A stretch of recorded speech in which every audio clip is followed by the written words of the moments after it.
దానికి ఈ యుద్ధంలో కొత్త మలుపులు తిరుగుతున్నాయి. కొత్తగా మరో జలసంధిని మూసివేయడానికి ఇరాన్ ప్రయత్నం చేస్తోంది. బాబెల్ మండేట్ అనే జలసంధిని మూసేయటం ద్వారా మరింత ఆర్థిక సంక్షోభానికి ప్రపంచంలో కారణభూతంగా నిలవాలని ఇరాన్ భావిస్తున్నట్టుగా తెలుస్తోంది. అపార్ట్ ఫ్రమ్ ఆల్ దీస్, గడిచిన కొన్ని రోజులుగా నెతన్యాహు మరణించడం, మళ్ళీ తిరిగి బతకటం, మధ్యలో ఆయన అంత్యక్రియలు జరగటం, తర్వాత మళ్ళీ ఆయన జనంలోకి ఒక కప్పు కాఫీతోటి ఇలా ముందుకు రావటం, నేను బతికే ఉన్నాను, నాకు 5 వేళ్లే ఉన్నాయని చెప్పటం, ఇవన్నీ అనేది 4-5 రోజులుగా రసవత్తరంగా జరుగుతున్న ఒక మీడియా క్రీడ. ఇది అంతర్జాతీయ మీడియా క్రీడ. డీప్ స్టేట్లో డివిజన్స్ వచ్చిన తర్వాత ఒక డివిజన్ ఈ ప్రాపగాండాని ఎత్తుకుంది, భుజానికి ఎత్తుకుంది, దాన్ని ప్రపంచం అంతా నమ్మేలా ప్రయత్నం చేస్తుంది. ఇంకో డివిజన్ ఏముంటుందంటే ఇదంతా కూడా నెతన్యాహు ఎత్తుగడే, కనీసం డైవర్షన్ పాలిటిక్స్లో భాగంగా ఈ రకంగా చేసి అవతల పక్క లెబనాన్ మీద లేకపోతే మరే ఇజ్రాయెల్ వ్యతిరేకంగా ఉండే దేశాల మీద దాడులు చేసుకోవడానికి ప్రణాళికలు వేసుకుంటున్నాడు. అందులో భాగంగానే ఈ డైవర్షన్ చేసి మరి Hamas naval police deputy commander Riyad Abu యూసఫ్ని వాళ్ళ దళాల చేత, ఇజ్రాయెల్ డిఫెన్స్ ఫోర్సెస్ చేత చంపించాడు అని చెప్పేసి. సరే, ఎత్తుగడ, వ్యూహమా, కుట్ర ఇవన్నీ పక్కన పెడితే, ఒక నాయకుడు బతికుండగానే ఆయనకు అంత్యక్రియలు చేసేసి, అంటే అదృష్టవశాత్తు ఆ దేశంలో చితాభస్మం నదుల్లో కలిపే అలవాటు లేకపోవటం వల్ల అది చేయలేదు, కానీ లేకపోతే అది కూడా చేసినట్టు ఆర్టిఫిషియల్ ఇంటెలిజెన్స్ వీడియోలు వచ్చుండేవేమో. ఆయనకి నిన్న ఆయనే వచ్చారు. ఈ బిగ్ డిబేట్లో మనతో పాటు పార్టిసిపేట్ చేస్తున్నారు ఇజ్రాయెల్ నుంచి జియోపొలిటికల్ అఫైర్స్ ఎక్స్పర్ట్ ప్రశాంత్ గారు. నమస్తే ప్రశాంత్ గారు. అలాగే డాక్టర్ రియాజ్ గారు, తెలంగాణ గ్రంథాలయ సంస్థ చైర్మన్ అండ్ ఇంటర్నేషనల్ రిలేషన్స్ అధ్యయనశీలి, వారికి నమస్కారం. రామ్నాథ్ గారు, పొలిటికల్ అనలిస్ట్. ప్రశాంత్ గారు, మనం వెళ్లే ముందు, అసలు డిబేట్లోకి వెళ్లే ముందు ఈయన ఏం మాట్లాడారో చూద్దాం ఒకసారి. అంటే హిబ్రూ భాషలో మాట్లాడిన దాన్ని వీడియోకి తెలుగు డబ్బింగ్లో వస్తుంది, ఒకసారి చూద్దాం ఆయన ఏం మాట్లాడారు. ధన్యవాదాలు. నువ్వు నన్ను ఏం అడిగావు? నువ్వు నిజంగా చనిపోయావని వాళ్ళు ఆన్లైన్ లో చెబుతున్నారని అనుకుంటున్నావా? నాకు కాఫీ అంటే చాలా ఇష్టం. నీకు తెలుసా, నేను నా ప్రజలను ప్రేమిస్తున్నాను. వాళ్ళు ప్రవర్తించే విధానం అద్భుతంగా ఉంది. మీరు వేళ్లు లెక్కించాలనుకుంటున్నారా? మీరు మాకు చూపించగలరా? ఇక్కడ చూసారా? చాలా అందంగా ఉంది. చీర్స్. బయటకు వెళ్లి స్వచ్ఛమైన గాలి పీల్చుకునే వారికి ఇచ్చే సందేశం గురించి ఆలోచించండి. స్వచ్ఛమైన గాలి కోసం బయటకు వెళ్ళండి, కానీ రక్షిత స్థలం దగ్గర. మరియు మీ కొలత అద్భుతమైనది. ఇది నాకు, ప్రభుత్వానికి, IDF కు, మొసాద్ కు బలాన్ని ఇస్తుంది. నేను పంచుకోలేని పనులు మనం చేస్తున్నాము ప్రస్తుతం, కానీ మనం చేస్తున్న పనులు ఇరాన్ ను చాలా తీవ్రంగా దెబ్బతీస్తున్నాయి.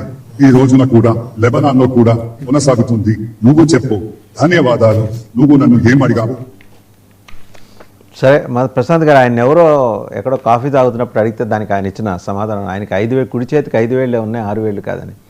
మొత్తానికి ఏంటంటే, మీ ప్రధానమంత్రి, అంటే మీరు అక్కడ ఉంటున్నారు కాబట్టి, మీరున్న దేశం ప్రధానమంత్రి జనాల్ని చాలా కన్వీనియంట్గా, వ్యూహాత్మకంగా పక్కదో పట్టి ఆయన పని ఆయన కానిచ్చుకుంటున్నాడు, అంతేనా?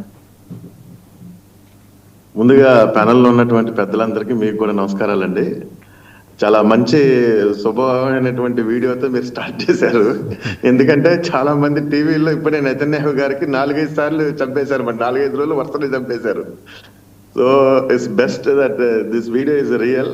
అంటే ఇక్కడ ఉన్నటువంటి అన్ని ఛానల్స్ లో కూడా ప్లే అయింది ఈ వీడియో.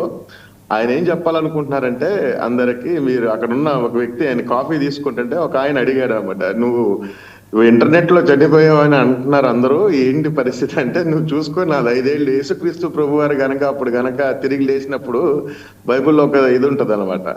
ఆయన శిష్యుడు ఒక ఆయన అడుగుతాడు, నువ్వేనా అంటే, నా గాయాల్లో నువ్వు వేలు పెట్టి చూడు అన్నట్టుగా ఆయన అది చెప్తున్నాడు అనమాట. ఇప్పుడు ఆయన ఏంటంటే, నాకు 5 ఏళ్ళు ఉన్నాయి, ఇక మీరు చూపించినట్టుగా కాదు అని చెప్పి ఆయన చెప్తున్నాడు. దాంతో పాటు ఆయన చెప్పేది ఏంటంటే, ప్రజలందరూ కూడా సురక్షితమైన ప్రాంతాలకు దగ్గరలో ఉండి మనం చేసే ఒక పెద్ద ఈ యొక్క కార్యక్రమానికి మీరు తోడుగా ఉన్నందుకు, అలాగే మనం ఇరాన్ లో మనం ఏదైతే లక్ష్యాలు పెట్టుకున్నామో అవన్నీ కూడా చాలా చక్కగా వెళ్తున్నాయి, మీరందరూ కూడా సేఫ్ గా ఉండండి, మనం ఫ్యూచర్ లో very soon we're going to win అనే మాటలాగా ఆయన చెప్తున్నారు అన్నమాట అక్కడ. సో ఇక్కడ జరిగే విషయం ఏంటంటే, ప్రపంచం మొత్తం కూడా చాలా మీడియాలు, ఎస్పెషలీ మన తెలుగు మీడియాల్లో నేను దరిదాపుగా ఈ యొక్క 4-5 రోజుల నుంచి చూస్తున్నాను.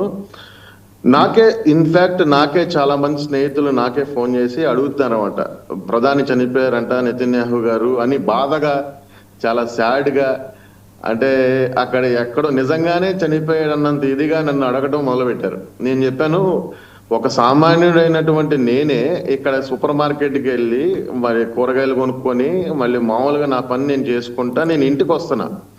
సో ఇలాంటి పరిస్థితులు నా మీదే ఏం జరగకపోతే మరి ప్రపంచం మొత్తం మరి ఈ రోజు నెతన్యాహు గురించి మాట్లాడుకున్న ఆయన దగ్గరికి చేరటం అనేది ఒక హాస్యాస్పదమైనటువంటి ఒక మాట అన్నమాట. అది నేను వాళ్ళు అడుగుతుంటే నేను వాళ్ళ మాటలోనే నేను చెప్తున్నాను. నేను ఏంటంటే ఇది ఒక ఫేక్ న్యూస్ గా చెప్తున్నారు ఏంటి, నిజం అని అడుగుతున్నారు. మీరు చెప్పే దాంట్లో ఫేక్ న్యూస్ ఉందని చెప్తున్నాను నేను.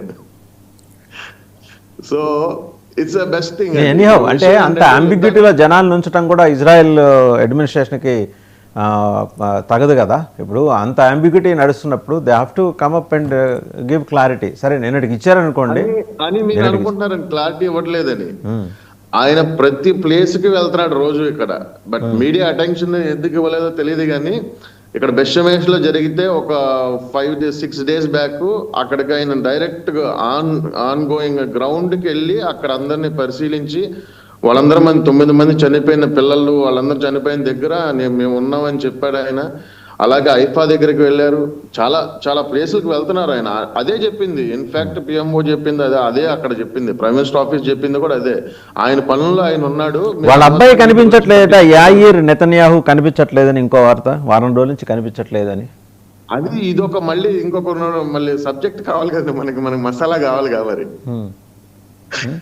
తండ్రినే పట్టుకోలేదంటే కొడుకును కూడా పట్టుకుంటారు అన్నట్టుగా. ఇప్పుడు ఆయన రోజుకి 30 to 40 పోస్ట్ సోషల్ మీడియాలో చేస్తుంటాడు. అట్లాంటి ఆయన 1 week నుంచి గమ్మునుంటాం ఏంది, ఏమైంది, కుటుంబంలో ఏమన్నా విషాదం చోటు చేసుకుందా అనే సందేహాలతో కూడిన వార్తా కథనాలు కూడా వస్తున్నాయి. ఇప్పుడు మీరు కాఫీ కప్పు పట్టుకున్న విషయంలో కుటుంబంలో విషాదం జరిగిన లాగా ఉన్నాడు ఆయన. చెప్పలేమండి. విన్స్టన్ చర్చిల్ ఆ యుద్ధ సమయంలో 5-6 ఉండేవాళ్ళట అలాంటి వాళ్ళే. ఈయన కూడా అలాంటి డూపేమో ఏమో, అలాంటి కథనం కూడా రేపు రావచ్చు. అలాంటి వాళ్ళు పుట్టిస్తారండి, మనకి ఇబ్బంది ఏం లేదు, వాళ్ళు పుట్టించుకోవచ్చు. అలాంటి ఇప్పటికే 4-5 రోజుల నుంచి రోజుకు ఒక వర్ధంతి ఈ విధంగా చేసిన వాళ్ళు రేపొద్దున ఇంకా చాలా చేస్తారు ఇక ఇవన్నీ. రైట్, మళ్ళీ మీ దగ్గర దాని గురించి మనం పట్టించుకోవాల్సిన అవసరం లేదు. రైట్, ఒకసారి రియాజ్ గారి దగ్గర కదా, డాక్టర్ రియాజ్ గారు. సరే, మీ ఇంటర్నేషనల్ స్టూడెంట్గా తెలుసు చర్చిల్లో ఒకేసారి 8 places కనిపించేవాడు. అంటే అట్లాంటి వాళ్ళని తయారు చేసుకోండి. ఇప్పుడు నెతన్యాహు కూడా ఆయన తయారు